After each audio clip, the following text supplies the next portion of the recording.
Ramogi jonga gino no kinyi mari dhi mbele e yo makare gi thuolo ni wadonjo e chenro mar Mbaka Oromo kinyi makawuono wadwa medo goyo mbaka kotudore kod medruok e nengo mar mauta mabende nyaka sani nenore e pacho kae ka magi biro kiwacho ni nengo mar mauta koidho to mano biro kelo kata biro miyo gik moko duto e pacho kae idho. Ma en kaluwore ni duola magayo bech modhi e pacho kae mano Energy and Petroleum Regulatory Authority tarik 14 dwe mar 9 mano mahiga ni negiketo kata negilando ayanga nengo manyien mar modhi mabiro bedo katiyo e pacho kae kuom thuolo mar dwe achiel mano kanochakore tarik 14 mano madwe ni nyaka tarik 14 mano mar dwe mar 10 mahiga ni manyaka sani waneno ka modhi mopogore obed mano mar petrol obed mano mar diesel ka achiel kod mauta mar taya duto nengo mar modhi go oidho malo gino manyaka sani miyo jo Kenya ywak matamra gi nono kalore ni nyaka sani nitiere moko kuom kembe malogo mauta ma pacho kae manyaka sani koro sechako tiyo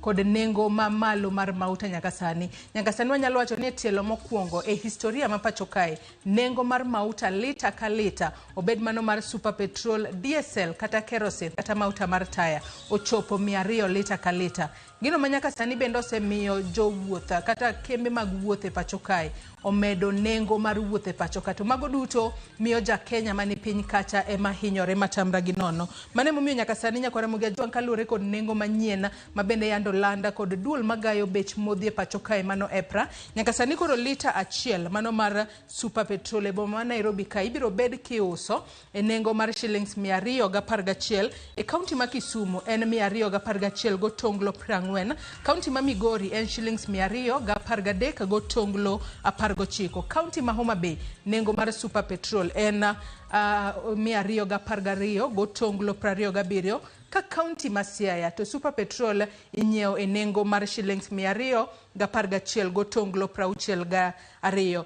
to ken mano kende nengo mar diesel bende oidho malo matamra gi nono to ng'eyo ni diesel thothne itiyo godo kod nyamburko matingo jowuoth ka achiel kod tingni mag pur kod masinde mabende nyayo teko mar stima mano matiende mana kaka senyisi nengo mar wuoth oseidho nengo mar teko sitima bende ponono nyalo idho e thuolo mabiro kanyaka sani diesel e boma ma Nairobi kae inyewe nengo mar shillings 200 go tonglo 99 e kaunti ma Kisumu inyewe nengo mar shillings 202 go tonglo 77 kaunti ma Migori diesel inyewe nengo mar shillings 202 go tonglo 95 ka kaunti ma Homa Bay inyewe nengo mar shillings 202 go tonglo 4 kaunti ma Siaya lita ka lita mar diesel to en shillings 201 gi otonglo 52 nengo mar mauta mar taya mathothne itiyo godo kaka nyangile kata itiyo godo nyangile kata jogo maponono onge kod nyalo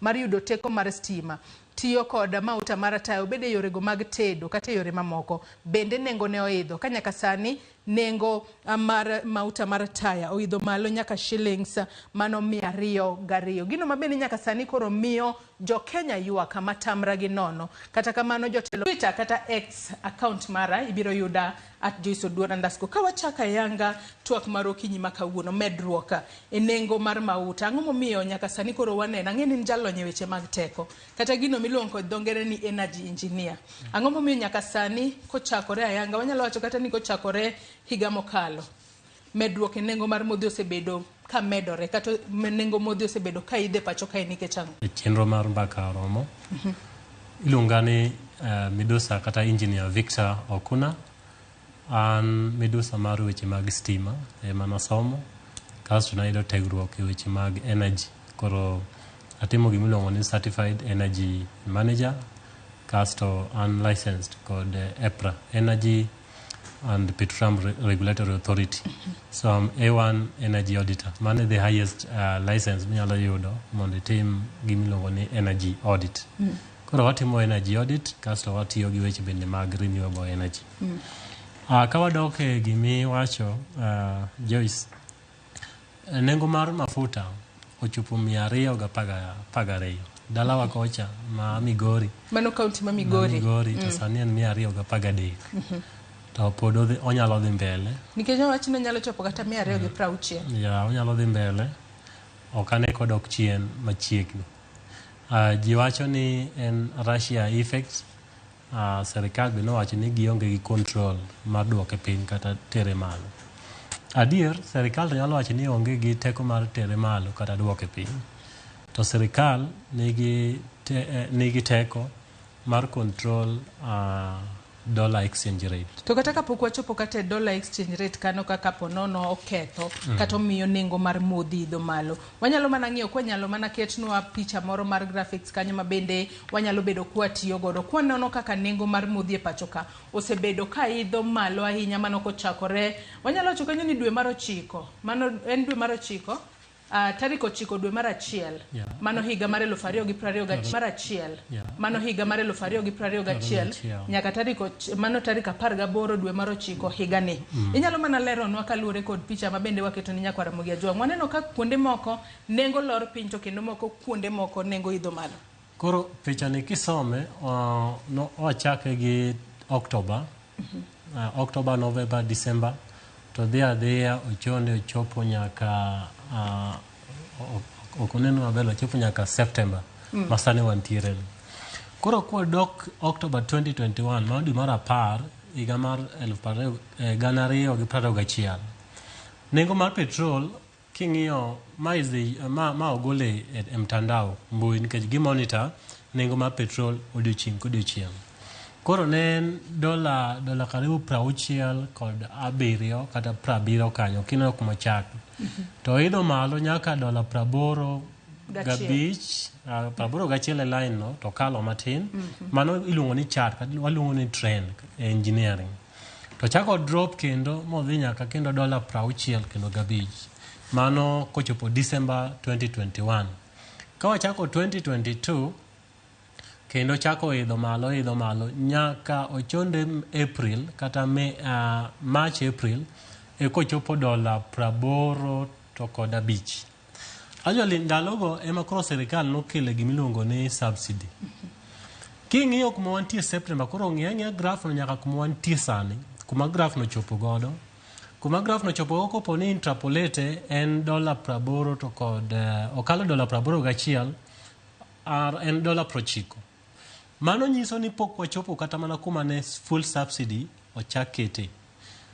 Koro kawa dhie trend kako dhini pesa kavni nyiso wa landing costs pesa ma fuel ochopo godo Mombasa kapok oket levy mora.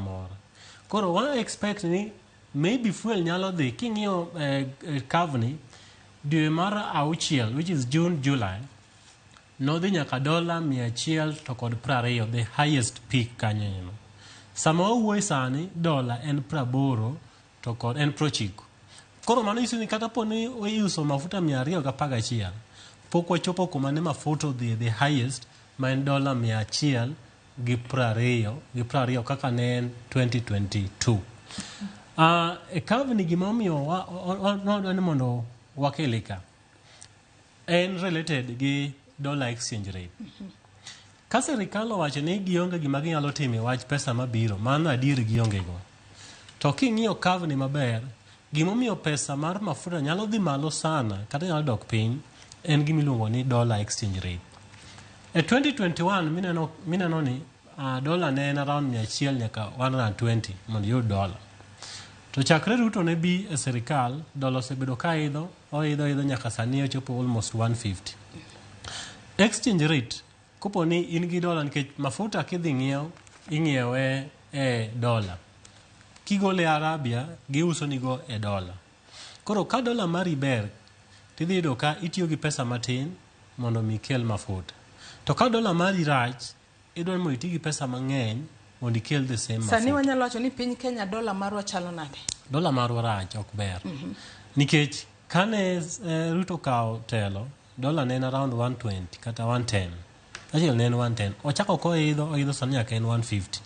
Koro ki gima ning'iyo gi siling dollar par in 2021 kane maybe gimoro na siling apar kigoye gi 100 ne 1,000 mano 2021 dwe mara 6.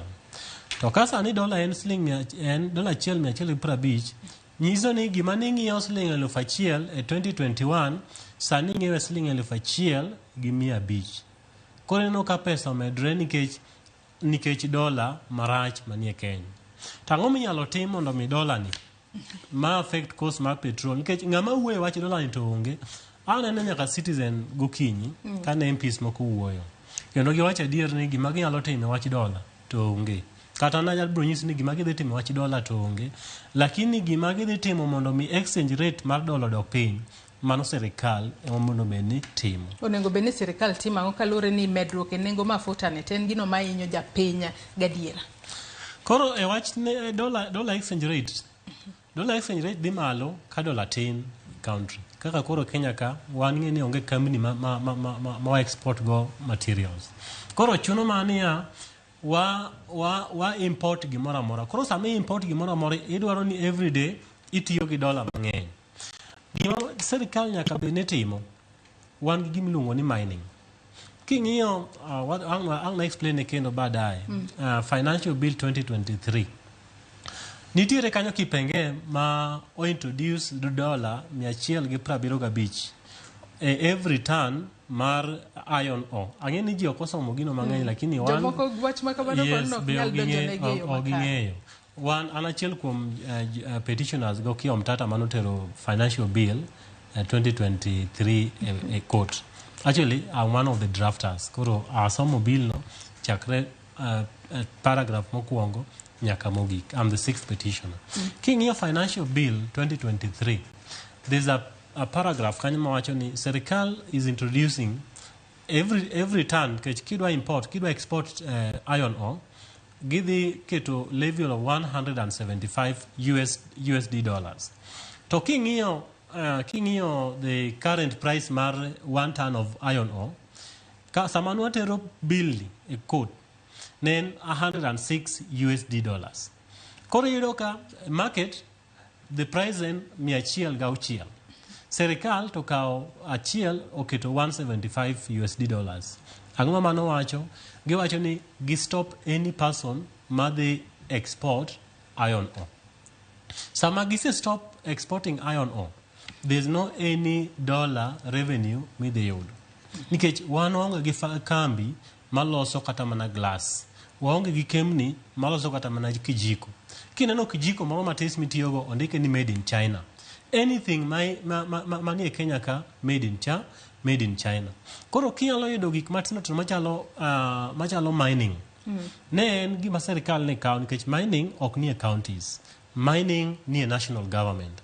Ne gibedo piny to giwacho ni mondo mi wa revive economy marwa, we wane to ere minerals miyudo e county ka. Wachak gi gold. Migori ing'e ni nitie gold mang'eny. Moko nyocha okaw oket nyaka ang'owa e yok sama ni loso gi China. Sani ok onego bed ni gold ma Migori iloso mana mathis kod peasant farmers. Nikech mach iloso matin. Iyudo ka ng'ato dhi okunyo, oting'e pikipiki, tere dhi luoke, to kata moluokno pod nitie modong' mang'eny midhi witi. De wan gi serikal mawinjo. Gikawo mining no ikete in the industrial state. Ma serikal mamalo kelo state of the art equipment areas manigi gold. Koro un tich kunyo, to kose kunye to oyudo trucks imesha lobuno bedo measured tikete truck. Ka truck ni oromo titere ang'owa itere kambi ma serikal oketo mar timo ang'owa mar luoko gold. Kose luok gold ni ok time biashara mine ntime go Migori mido ka ji matin ema benefit. Mabepo no ginyalo mada bedo kata jobless kata middlemen. Koro obedo government ema run this kind of business. Iyudo ka pesa mawuok e gold ma Migori, Siaya and the rest. Nyalo miyo serikal pesa mang'eny nikech gold en ga worth gi dollars. Adwa ni mag parono gi kanyo Victor kalure ni chenro mar Mbaka Oromo bende watudre kod jofwambo magwa owinja ni to en ang'o magiluonwa e counties mopogore opogore kama gintiere gi thuolo ni adwa ni wadhi achiel kachiel nyaka e county ma Mombasa watudre kod jafwambo marwa George Aoko. George Aoko kiwinje yo makare ka intiere county ma Mombasa ichiu nade Mombasa okinyi makawuono to bende nyalo mana ngiswa ni to en ang'o matimore e county ma Mombasa gi sani bende nyalo ngiswa ni intiere kanye Aoko. Erokamano ahinya Joyce awinji maber ahinya kowuok e kaunti ma Mombasa kuma kawuono ni ago touch kamiluongo ni Buxton mano wantiere e od bura ma Mvita To wadwa twak managi ma ukom jodak alworane kaluwore gi weche mag udi manengogi oyweyo. Nitiere chenro mar gero udi madhi nyime to kaka ende kinyalo neno gin ute manikoni ne geto jogo mayutogi ni piny kendo ne dhi mi thuolo mokwongo mondo mi gidag e utego. Kata kamano utego igero e phases ariyo. Phase mokwongo noserumo to ywak mag jodak en ni koro sani gikoni utego noserumo, mak mana ni gima mako dhogi en ni onge kata achiel kuomgi mikoni oyudo utego kopogore gi singo mane omigi. Awuowane gi moko kuomgi kaendi, ginyiso ni to gin giwuon ang'o magihero wache. Karibu sana kwa Ramogi TV, tueleze tuwe ni nani na mnasemaje kuhusu masuala ya nyumba hizi? Well, kwa majina naitwa John Samuel Tsuma.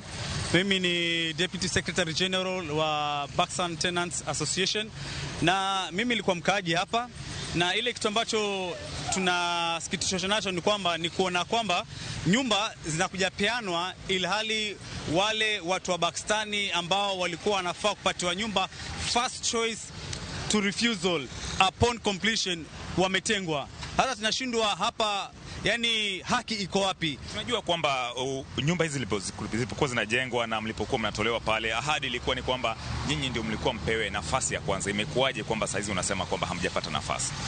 Well, asa ile kitu ambayo ilikujabalika hapa katikati ni kwamba the developer ambao ndiye Suleiman Shabal alikuja hapa katikati kubadilisha ile hali ya vile mradi kwa faa ufanyike. Maana mradi ilikuwa ni wa affordable housing, na tunajua the target ni ile kwamba ni the urban poor vizuri waweze kufaidika na ule mradi. Maana yake kwa anaangalia uhaba wa nyumba hapa kaunti ya Mombasa. Sasa pale kwa tulitolewa ili tuhakikisha kwamba nyumba nyingi za jengwa, sisi tukipata na wengine nao wanapata. Lakini sasa hapa katikati amekuja off plan na ni kwa affordable housing. Tena nataka mtu akitaka nyumba pale amelipia na mwaka mmoja. Sasa atashindwa mtu ambaye sasa ni wewe uko pale kama mkaaji na uko unalipa 3662, itakuwaje leo uje ambao ulipe 250,000 per month ili upate nyumba pale Baksani? Ilikuwa kwa hali ngumu sana. Sasa ikaona kama muuze mabonyenye tu peke yake, watu ambao wana pesa ndio waweza kununua nyumba tu pale Baksani. Lakini sisi wala ambao ni maskini mahoe hae tuliweza kuachwa nje, ambao ilikuwa jambo zuri sana. Maana kulingana na mkataba ambao tuko nao mpaka sasa na ambao uko very live ni kwamba sisi tulikuwa tunafuata tupate zile nyumba upon completion, na nyumba pale ziko complete. Kwa hivyo sisi ndio wamiliki wa hakika na wale ambao wanafaa kurudi pale kwa zile nyumba za Bakstani.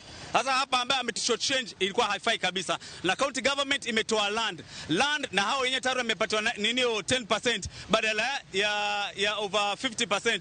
Mwekezaji amechukua 90% na ameka kitu off plan, si uwekezaji wake zaidi ameka pale, amechukua kutoka from the public. Sasa washindwa hizi percentage amezifanya vipi, na ni vipi county government ya Mombasa inapata asilimia ndogo na ardhi imetoa over 2 billion. Sasa tunakamba kuna kitu fulani hapa imefanywa na sijui kama ni county imerogwa ama ni nini. Asante, acha nipate hisia za mkazi mwingine. Unahisi vipi? Manake ahadi ilikuwa ni kwamba uingie pale alafu upate nyumba, na sasa mnasema mko nje. Hisia zako ni zipi?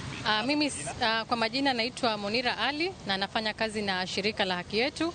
Mimi si mkazi wa Bakstan, ila kama shirika tumekuwa tukipinga mradi wa Bakstan na tunapinga miradi yote ya affordable housing kaunti ya Mombasa na hata Kenya nzima, kwa sababu the main beneficiaries walikuwa wanafaa kukuwa Bakstan tenants, the former Bakstan tenants.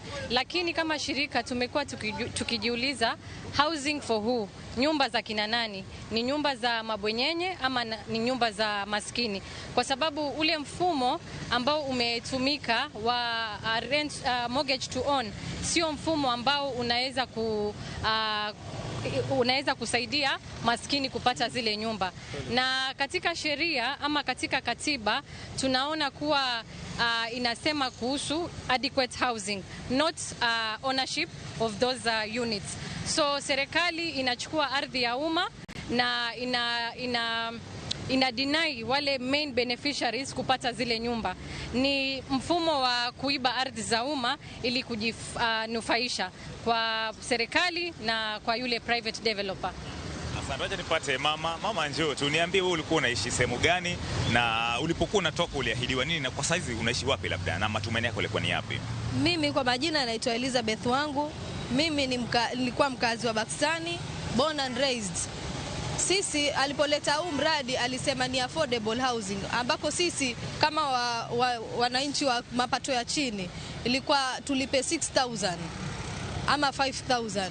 Sasa hapa katikati after kuandikisha na agreement anatuandikia mortgage. Sasa mimi mwenyewe nazungusha nguo, nitaweza ku afford 49,000 per month for 25 years? Is there any affordability? Tumejaribu kutembea huku na huku tutafute at least kusaidika, at least tujue sisi tutarudi kweli. Juzi wamepeana funguo, sasa funguo zimepeanwa kina nani? Na sisi ndio tulikuwa tumeambiwa sisi ndio tuna first right of ownership. Sasa mbona why are we left out? Kwani sisi si wa Kenya na deposit walichukua za 60,000? Kwani why are they letting us out? Kivipi? Najua kwamba hii ni awamu ya kwanza ya ujenzi umekamilika tayari, kuna awamu ya pili. Je, kwa awamu ya pili mtahusishwa ama ndio hivyo hamuhusiki kwa aidha awamu ya kwanza ama awamu ya pili? That is the main question, because sisi tuliambiwa akimaliza watatupatia sisi ndio wa kwanza kupewa.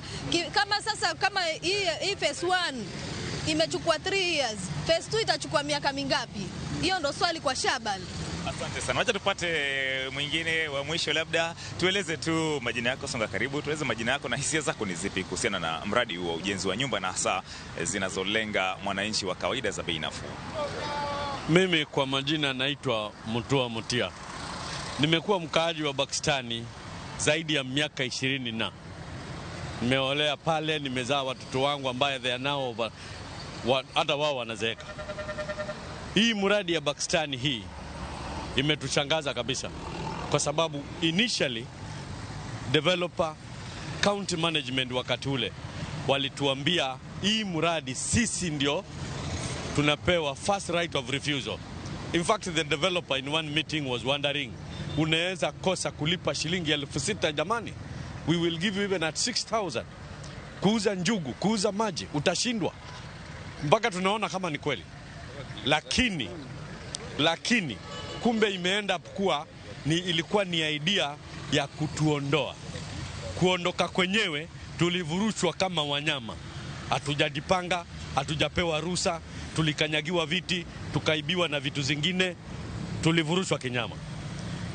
Mkataba tulikuwa tunaambiwa tutalipa 6,000 kwa muda mrefu nyumba iwe yetu. Siku ile tunaenda kuchukua ile check, unaandikisha mkataba wa mwaka moja, ulipe ati sasa 3 million kama ni 2 bedrooms 3 million. You calculate 3 million for 1 year, ni kumaanisha ulipe over 250,000. Sasa unaona mwelekeo ni upi? Manake najua awamu ya kwanza imeisha, ndio mmekosa nafasi, mko katika mpango wa awamu ya pili, na je, mna matumaini yoyote?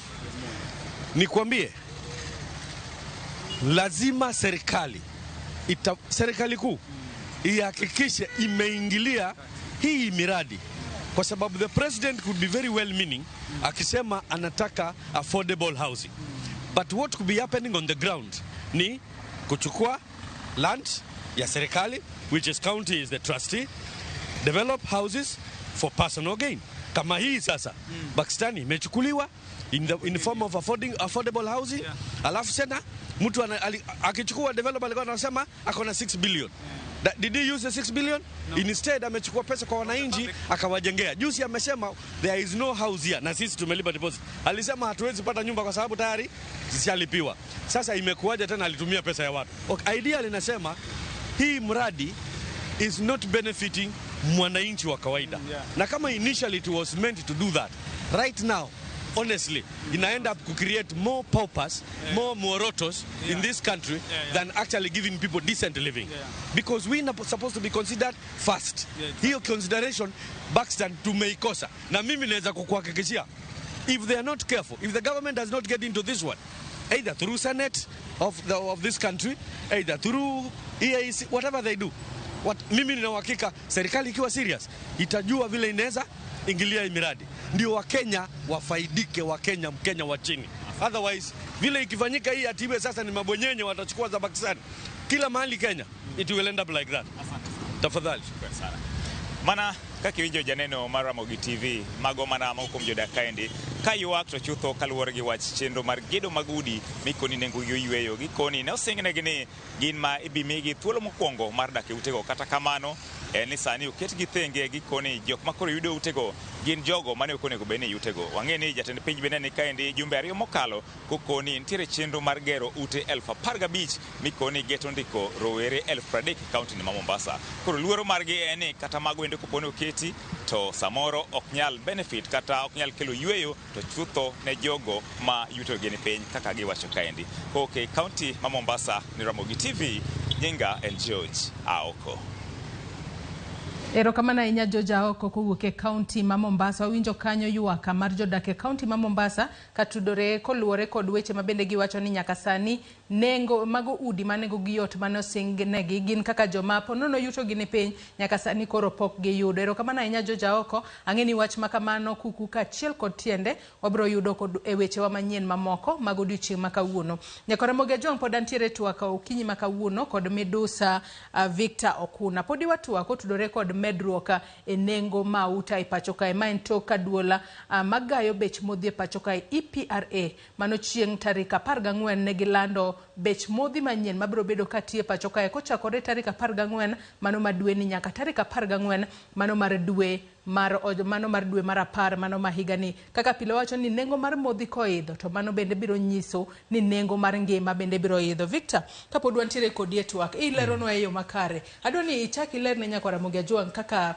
nengo modhi osebedo kaidho ahinya kochakore tarik 9 dwe mar 1 higa mar 2021 nyaka tarik 9 mano tarik 18 dwe mar 9 mano ma higani. Adwa ni mondo explain gimoro ka ne aler ne jo nyikwa Ramogi gimoro e kavni. Samane ang'eni gino dino lakini ang' natem explain. Samane gino chakre October 2021 ne fuel ne piny. Then fuel ochako idho nyaka kumoro kain. This is around February, March. Kasema serikal mar President Uhuru noneno ni mondo wa introduce subsidy mondo miyo caution jopiny. Actually subsidy no konyo kech no stabilize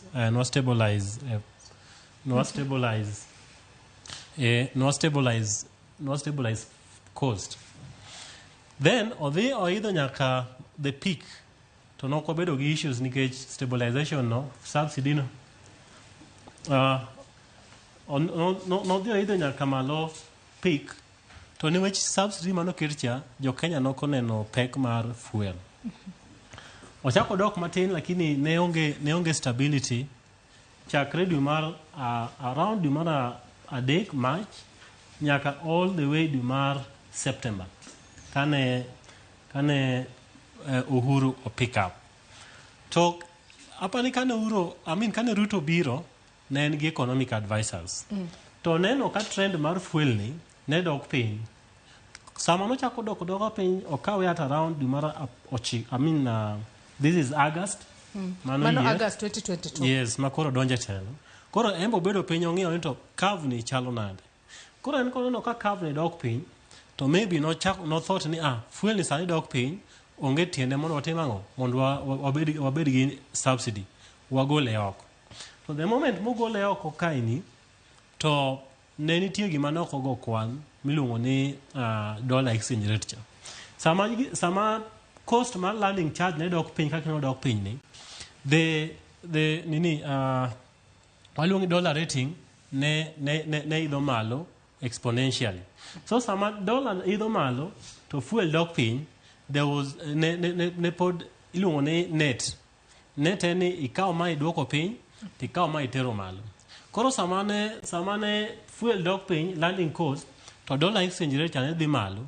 Dollar exchange rate ne miyo pesa mar fuel kata fuel dok piny machalo nade pod ne dhi malo. Koro advisors mag President Ruto ema ne ok omiye advice maber.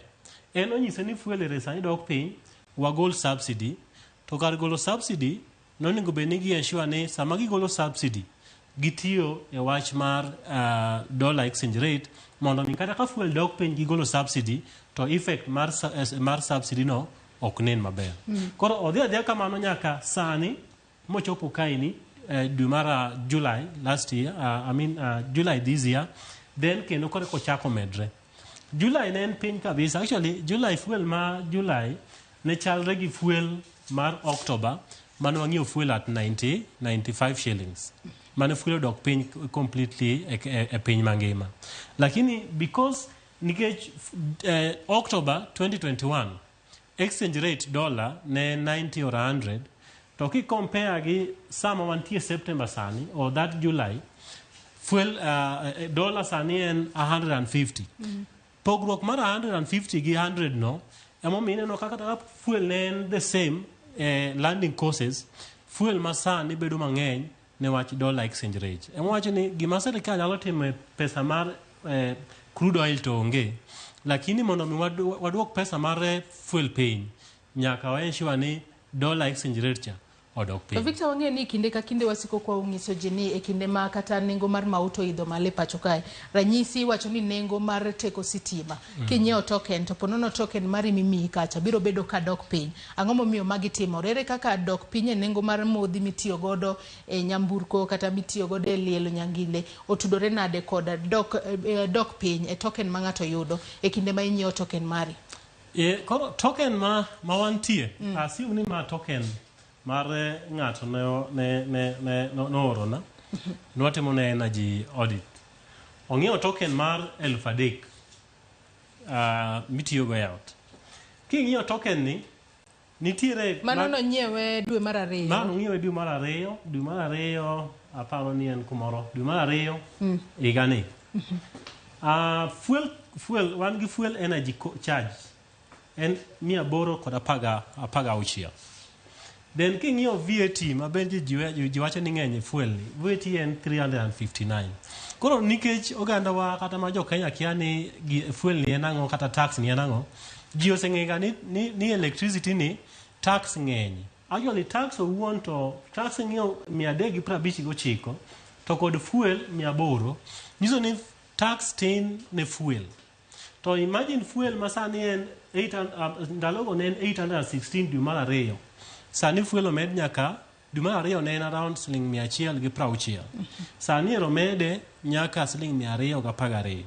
Gima dwa nyiso oganda nyikwa Ramogi ni sama fuel ni omed nyaka $212, gimiluongo ni fuel energy charge ni dhi medore e bill mar electricity. Masani ka ng'ato ng'iyo 300, either onyalo chopo 900 kata okal 900 gi wiye. To mano nyiso nang'o? Ka in dala ni tiyo gi stima, kaka koro Royal Media Services tiyo gi stima ni, nyaka embrace ni nyaka stima. Kata mana ka tarif ni, ma nyalo dok chien. Nitiere token amount ni nyalo dok chien. Ma is standard, manyocha gikalo. Lakini fuel energy charge ni en ovari ga kaka fuel mar current chalo. Koro ka fuel omedre, en nyako medre.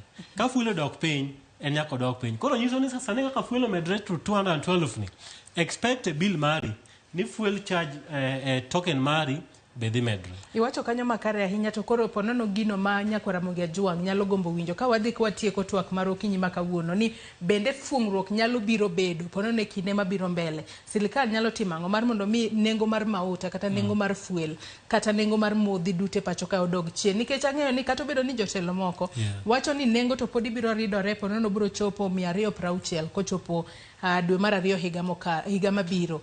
Bende nitiere any mitigation measures minyalo ket piny mar mondo mi jo Kenya oyud fungruok kalure ni ok nyal bedo ni ponono inyiewo token mar 3,000 e kinde mabiro mbele tiyudo mana units mar ponono kata 1,000 kende. Joyce wacho ni fuel energy charge ni biro nikech teko mar stima mwatiyogo tin ne teko mar stima mabedo generated. Kimedo general carrier, geothermal, wind, maturkana, kimedo gite ok nyal supply load ma Kenya tiyogo. Koro ema gidhi gichagi wang'o fuel Mombasa, iluongo ni thermal power plants, mondo mi wabed gi stima ma moromo. Koro sama fuel omedre, fuel madhi Mombasa bende nyaka medre mitiyo godo mondo mi generate electricity. Actually gima wasenyiso kata nyicha wane African Climate Summit mwanyiso chir. Nitiere bill moro miluongo ni net metering bill. En bill ma wan kaka energy guys no propose parliament. Serikal mokadho mar Uhuru no tamre nikech en power cartel. I'll explain matin. Power cartel maybe a bet pin. Power cartel net metering bill ne en bill mane dhi miyo in dala ni kacha. Inyalo amua ni ikaw solar, install solar mar 10 kilowatts. To kopo ni sani Nairobi gi family nite, kopo ni dala ni kacha nitie mana fridge miketo on gi lights. In a day nyalo tiyo, peak mari nyalo bedo 2 kilowatts. Koro the difference, ka in gi solar mang'eny, modong' no, itimo nade iuso na Kenya Power. Mane gimiluongo ni net metering. Net means end of the month, meter ni bro nyisi ni ikaw units adi e Kenya Power, itero units adi e Kenya Power. Koro the difference, ibedo paid.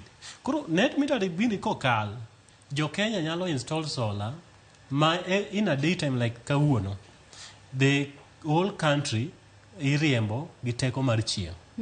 To ng'eni gini ne ok ginyal kale, nikech ne ging'eni kama otimore. Those kambi ma generate electricity gi fuel nidhi lor. To kolor gi ting'eni cartels mar Kenya ka ni fuel waka. Kore man watema, mwatere parliament, obedo third red, then odhi president kasto odwoke piny. Sani kaka wanena engineers, ne wawacho ni Ruto, mondo miyo sort out gima waneno ka mar fuel cost. Mondo miyo tim kamano ensure ni net metering bill ni obedo passed. To be ka serikal mokale mok no kale, ma nyien ni be ibo kale adiera ba jo Kenya yud fungro. Koro gima nodo mondo kadhe o touch gi climate change. To Ruto en keen a bit gi climate change, en emoche. Koro net metering bill ni will dhi miyo jo Kenya oti gi solar. Koro sama gitiyo gi solar, gitiyo gi solar as climate change mitigation. Koro mondo mi mitigate climate change, wadwaro mondo gi kal net metering mondo jo Kenya, ng'ato ni Turkana, ng'ato ni Nyamanga Migori kocha, ng'ato ni Ntimaru, amo gwedhio iye kocha. Kocha nitiere chieng', kaka kawuono Nairobi ne nigi boche, Migori ne nigi chieng'. Ido ka up country niga gi chieng' throughout the year. Koro onge tiende mondo mi Kengen gol stima ama gol stima Kengen Olkaria all the way nyaka Migori. Gima timore ni ka gisekalo net metering bill, jo Migori ute ma Migori nyalo install solar mar riembo gi the whole day. Koro sama gitimo mano, akuma dhi timore from engineering perspective. Ng'eni sani watiyo gi hydro, watiyo gi geothermal, watiyo gi wind, watiyo gi thermal power station.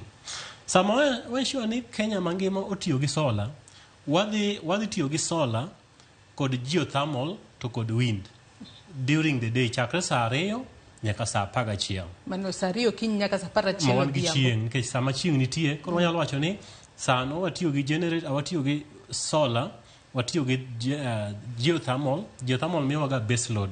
Maybe base load chieng' moro discuss gi mae. Koro base load marwa en geothermal, then wan gi solar, then wan gi wind. Sama watimo kamano, level mar pi ma hydro mineno chandwa ni obedo preserved. Koro kwati kode mang'eny. Wadoke hydro, geothermal, wind, sama godhiambo mateko mar solar odok chien. Ma bro miyo okwa tigi pi te marum, kaka nja pi orum, nja dhe Masinga Dam. Pi noruma completely. Nikech watiye kode throughout. Koro mondo mi watim mano, net metering bill ni en gima watemo ne mondo obed passed, mondo in kaka un Royal Media Services, un gi very big roofs. Unyalo kata mana install half a megawatt.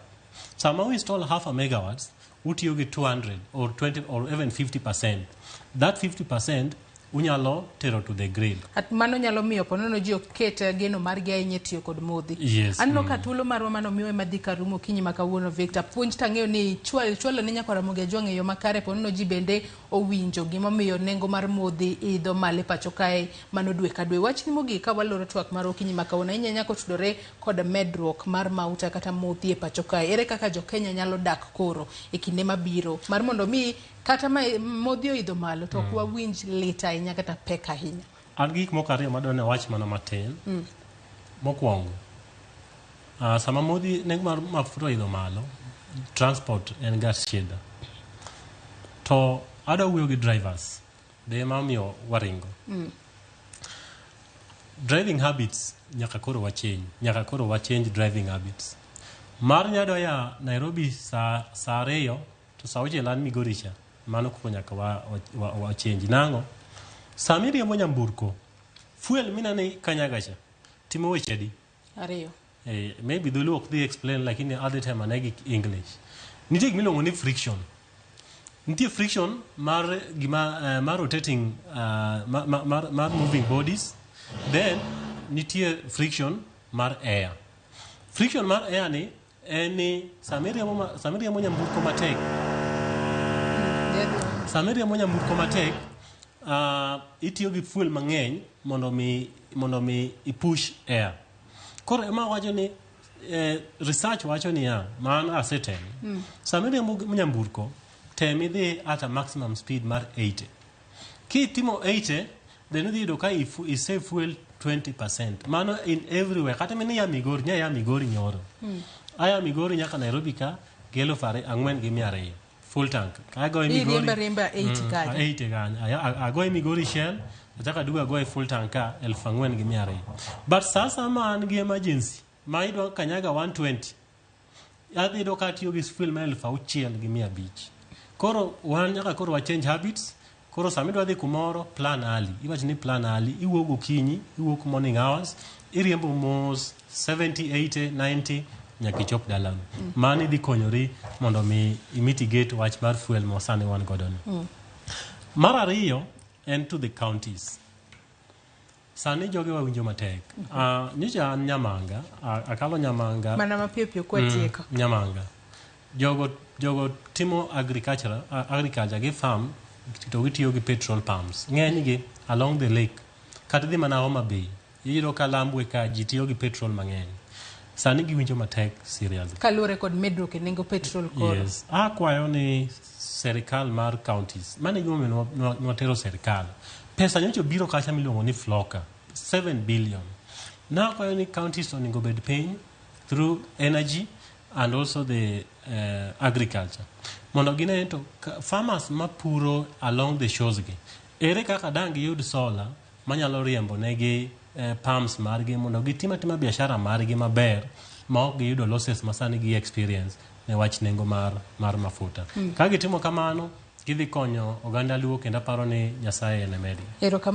Kamana inya engineer Victor Kuna kuom kawo thuolo mar okinyi ma kawuono ichop watiege nyakora Mugajwang kotudore kod Medruok e nengo mauta. Nyakora Mugajwang ageno ni winjo puonja. Victor loso kanyo kod derepe kiriembo to riembe speed mane pet. Kiriembe speed mar kilomita 80 to nyalo konyi e kungo mauta. Jogo mabende timo pur inyisi kanyo ni nyalo tiyo kod teko mar chieng' e kuoyo pi e puothe mopogore kalore ni mano bende nyalo miyo ikungo omenda mano nego be ni nyiewo godo mauta monego be ni keto e pump mikuoyo godo pi e puodho kanyo. Nyakora Mugajwang kanye mochopo gode giko mar twak mar okinyi ma kawuono. Erokamano ahinya kuom bedo kodwa nyaka ne wachak chenro mar okinyi ma kawuono mano kar sa 12 mar okinyi nyaka sana no kanyo ka osechopo kanyo sa 5 mar onyango. Erokamano ahinya ne jogo duto mabende neno ni chenro ni obiro ne yo makare mano moriwo nyawadwa Sharon Ong'ao mana yantiere godo kawuono director maro bado kanyo kaachiel kod jogo picha ka oneno wantiere kod Christabel gi Lewis. Erokamano ahinya